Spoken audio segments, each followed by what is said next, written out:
कुसुम शर्मा और विवेक सिन्हा एक ही गांव में पले बढ़े, बचपन से साथ खेले और कब दोस्ती प्यार में बदल गई उन्हें खुद पता नहीं चला। शाम के वक्त मंदिर के पीछे बैठकर बातें करना, मेलों में साथ घूमना और सपनों में एक ही भविष्य देखना। हम दोनों की शादी यही गांव में होगी। सबसे पहले पंडित जी को बुलाएंगे। और मैं शहर में नौकरी करके तुम्हें अपने साथ ले जाऊंगा। उस वक्त विवेक की बातों में भरोसा था और कुसुम के दिल में पूरा जीवन। कॉलेज खत्म हुआ, विवेक शहर चला गया नौकरी के लिए और वहीं से सब बदलने लगा।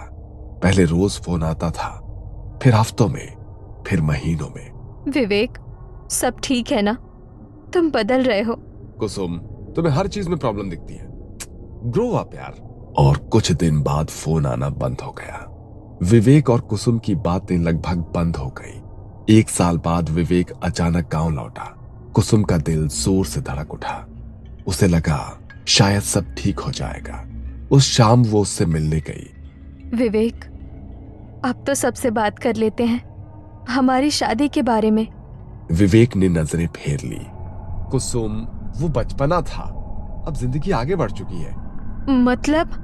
मैं रिया से प्यार करता हूँ और वो मेरे ऑफिस में काम करती है, अच्छे घर से है, हम लोग शादी करने वाले हैं। इतना कहकर वो उठ गया, पीछे मुड़कर भी नहीं देखा और उस दिन के बाद वो फिर कभी कुसुम से नहीं मिला। कुछ साल बाद कुसुम के माता पिता ने उसकी शादी विजय मल्होत्रा से कर दी। विजय अच्छा इंसान था, शहर में कपड़ों की फैक्ट्री थी। कुसुम शहर आ गई, नया घर, नया जीवन, लेकिन अतीत दिल से कभी नहीं गया।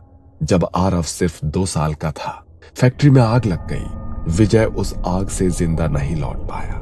एक ही पल में कुसुम विधवा हो गई। वो रोई नहीं, वक्त ने उसे रोने का मौका ही नहीं दिया। बचपन से आज तक उसने आरव को अकेले बहुत कष्टों से पाला और फिर कुछ महीने पहले एक दुकान में कुसुम की नजर अचानक विवेक पर पड़ी।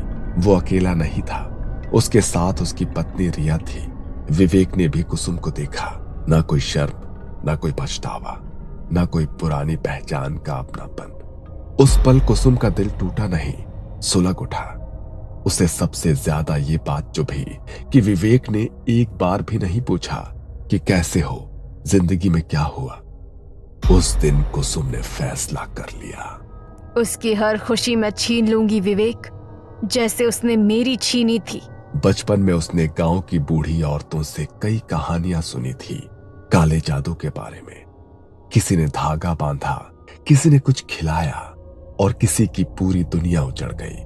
तब उसने हंसकर टाल दिया था, लेकिन अब उसे वही रास्ता सही लग रहा था। वो छुप छुप कर काले जादू का प्रशिक्षण लेने लगी। हर रात घर से निकलती और अंधेरे में अपने अंदर के अंधेरे को और गहरा करती। और जब उसे पता चला कि नेहा विवेक की बेटी है, तो उसे लगा भगवान ने खुद उसे बदले का रास्ता दिखा दिया है। मिठाइयाँ, बाल, नाम लिखा गिलास, रुमाल, ये सब इत्तेफाक नहीं था, ये सब मैंने ही किया है। इतना ही नहीं, मैंने ही नेहा को तुमसे प्यार करने पर मजबूर किया है। मेरी दी मिठाई खाकर ही वो तुम्हारे प्यार में पड़ी है। और जब तुमने उससे शादी की जिद पकड़ी, मैंने जानबूझकर रिया को बीमार कर दिया ताकि नेहा अपनी बीमार माँ को छोड़कर तुमसे मिल ही ना पाए। शादी की बातें, भविष्य के सपने, सब कुछ कुछ महीनों के लिए टल जाए। मैं चाहती हूँ पहले रिया टूटे, फिर नेहा और आखिर में विवेक। रिया बीमार पड़ चुकी है, दवाइयाँ बेअसर हो रही हैं और अब पीछे हटने का कोई रास्ता नहीं है। रिया अब ज्यादा दिन की मेहमान नहीं है। आरव रात भर सो नहीं पाया था। अगली सुबह आरव का फोन बजा। आरव, मेरी मम्मी नहीं रही। आरव के हाथ से फोन छूटते छूटते बचा। उसकी आंखों के सामने अंधेरा छा गया। वो दौड़ता हुआ कुसुम के पास गया। माँ, रिया आंटी मर गई, अब तो बस कर दो। अब तो तुम्हारा बदला पूरा हो गया ना। कुसुम की आंखों में एक अजीब सी ठंडक थी। नहीं आरव, अब नेहा की बारी है। यह सुनते ही आरव फूट फूट कर रो पड़ा। माँ, मैं हाथ जोड़ता हूँ, नेहा को बख्श दो माँ, नेहा को बख्श दो। मैं किसी से कुछ नहीं कहूंगा। रिया आंटी को मारकर तुमने विवेक को तोड़ दिया है। प्लीज अब रुक जाओ, बस अब रुक जाओ माँ। लेकिन कुसुम के चेहरे पर जरा भी पिघलन नहीं थी। नेहा को भूल जा, मैं उससे अच्छी और सुंदर लड़की तेरे प्यार में फंसा सकती हूँ, अपने वश में करके। नहीं माँ, मैं नेहा से प्यार करता हूँ, प्लीज।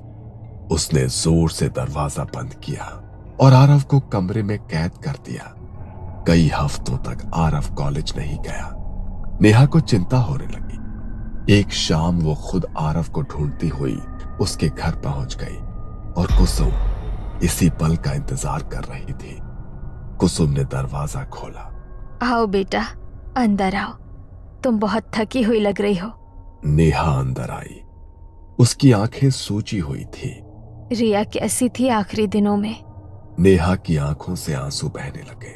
पहले उन्हें उल्टियां होने लगी, फिर कुछ भी खाती तो सब बाहर निकल जाता, कभी कभी खून भी निकलता। कुसुम ध्यान से सुन रही थी। हर शब्द जैसे उसके दिल को ठंडा कर रहा था। पापा ने हर बड़े डॉक्टर को दिखाया, पर किसी की दवा काम नहीं आई। आखिरी दिन मम्मी ने जोर से चीख मारी और बस वो शांत हो गई। उस पल कुसुम के चेहरे पर सुकून उतर आया। कुछ देर बाद, खाना खा लो बेटा, मैं भी तुम्हारी माँ हूँ। नेहा मना नहीं कर पाई। ये वही खाना था जिसमें तंत्र मंत्र से तैयार आखिरी जहर मिलाया गया था। खाना खाते ही नेहा की आंखें भारी हो गई। वो बिना आरव से मिले घर लौट गई। अगली सुबह कुसुम ने आरव का कमरा खोला। कल नेहा आई थी, बहुत बातें हुई हमारी और वो खाना खाकर चली गई। आरव को अजीब सा डर लगा। उसने नेहा को फोन किया। फोन विवेक ने उठाया। नेहा बहुत बीमार हो गई है, ठीक वैसी ही हालत है जैसी उसकी माँ की थी। आरव दौड़कर नेहा के घर पहुंचा। नेहा बिस्तर पर पड़ी थी, कमजोर, डर से कांपती हुई। आरव, मैं मरना नहीं चाहती, मेरी मम्मी भी ऐसे ही तड़पी थी, मुझे बचा लो। आरव कुछ नहीं कर पाया। वो घर लौटा और माँ के पैरों में गिर पड़ा। माँ, बस करो, मैं तुमसे भीख मांग रहा हूं माँ, प्लीज। लेकिन कुसुम नहीं मानी। कुछ ही दिनों में नेहा की भी मौत हो गई। जब ये खबर आई, कुसुम के चेहरे पर एक भयानक मुस्कान थी, लेकिन आरव ये सब सह नहीं पाया। जब कुसुम कमरे में पहुंची, आरव पंखे से लटका था। उस पल उसके हाथ कांप गए। विवेक की जिंदगी तो उसने बर्बाद कर दी थी, लेकिन अब उसकी अपनी दुनिया भी खत्म हो चुकी थी। उसे उस बाबा की याद आई। काला जादू बर्बादी की राह है, ये किसी को नहीं बख्शता। और आज कुसुम के पास कुछ भी नहीं था। अगले कुछ दिनों में उसका दिमागी संतुलन पूरी तरह से टूट गया। वो कभी रसोई में बैठकर मिठाइयां बनाती रहती और कहती, रिया, खा लो, नेहा, ये आखिरी है।